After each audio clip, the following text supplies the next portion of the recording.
మీ సంపద సృష్టించి పెంచుకునేటువంటి పరిస్థితి ఇవాళ కనపడుతుంది.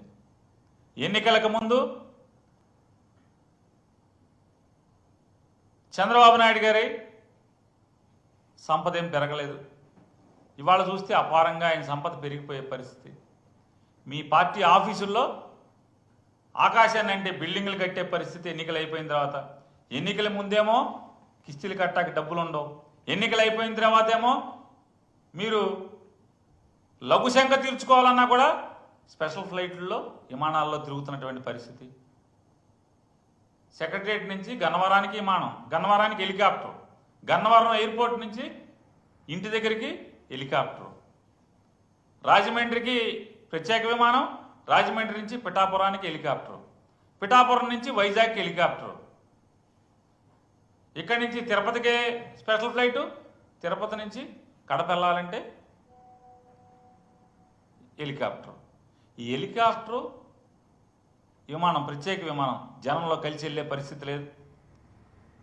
అంటే కొడతానని భయమా? జనంలో కలిసి వెళ్తే జనం తిడతారని భయమా? ఎందుకు మీరు వెళ్ళలేకపోతున్నారు? ఉప ముఖ్యమంత్రి గారు ఎక్కడికైనా అయితే స్పెషల్ ఫ్లైటు, హెలికాప్టర్ తప్పితే. ఎన్నికల్లోనేమో కారు టాప్ ఎక్కి వెళ్తారు, కారు టాప్ మీద కూర్చుంటారు ఎన్నికల్లో.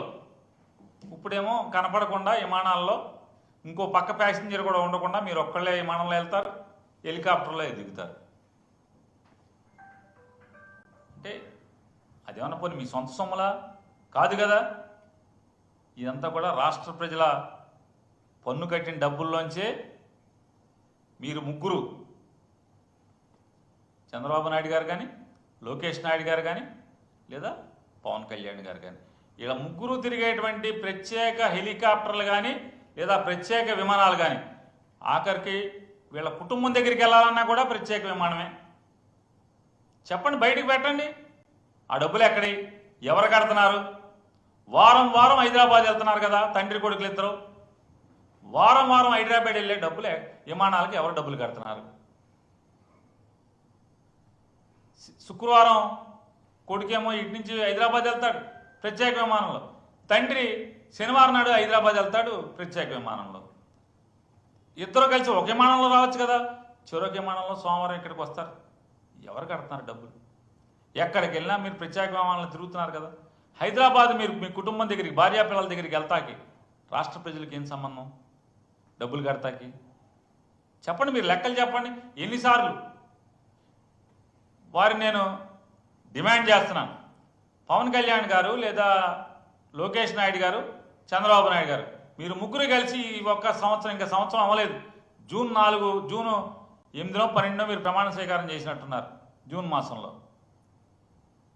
లేదా నెలాఖరికి చేశారా? ఎప్పుడు చేశారండి? జూనా జూలైయా? మీకు గుర్తులేదు, ఎవరికి విలేకరు గారు కూడా? జూనేనా? జూన్ 4 ఎలక్షన్లకి రిజల్ట్ వచ్చింది, 11 చేశారా? ఇంకా తర్వాత చేశారా? కొంచెం గ్యాప్ ఇచ్చారే. మొత్తం వైసీపీ వాళ్ళందరినీ మటర్లు చేసేయండి, ఇల్లు కాల్చేయండి, ఆస్తులు కాల్చేయండి అని చెప్పని ప్రమాణ స్వీకారానికి గ్యాప్ ఇచ్చినట్టున్నారుగా, లేదా? అప్పటి నుంచి ఇప్పటిదాకా ఇంకా సంవత్సరం పూర్తవ్వాలి. ఈ సంవత్సరం పూర్తవకుండా సంవత్సరం నిండనటువంటి వీళ్ళ పదవీ కాలంలో జనం సొమ్ము ఎంత ఆర్థకర్పూరం అయిపోయింది. ఈ హెలికాప్టర్లకి, స్పెషల్ ఫ్లైట్లకి చెప్పమని నేను డిమాండ్ చేస్తున్నాం. అట్లాగే పాపం అందరూ జనమేమో ఈ రాష్ట్రంలో ఉన్న ప్రతి ఆడపిల్ల 18 ఏళ్ళు నిండంగానే